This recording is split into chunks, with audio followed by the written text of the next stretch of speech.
So tonight is Friday night, and we're in Gomera, and we had this service tonight. We went to this like really small church. It wasn't too small, but we went to this church, and we were gonna do a little presentation thing.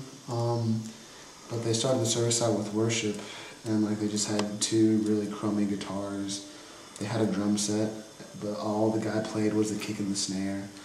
And they had singers, and the sound system was horrible, and the guitars sounded bad, and the drums sounded bad.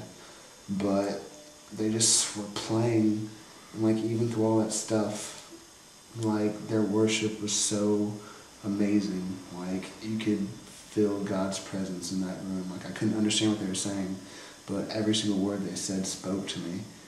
And like I just started worshiping God, and I was like, wow, this is amazing.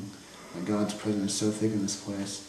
And then God just began to speak to me and break my heart about how sometimes like I feel like my worship has been so selfish and self-centered about me.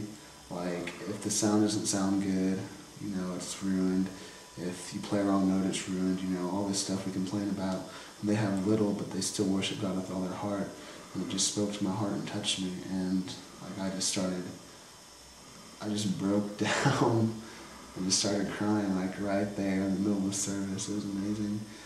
And you know, I just felt the presence of God so strong there in a little church in the middle of Gomera, this small, poor port town, more than I've felt in a while. And God just spoke to me that, you know, we just take so much things for granted, and we're so self-centered in our worship, and that it's not about that. It's all about inviting the Spirit of God in that place, and it's all about Him.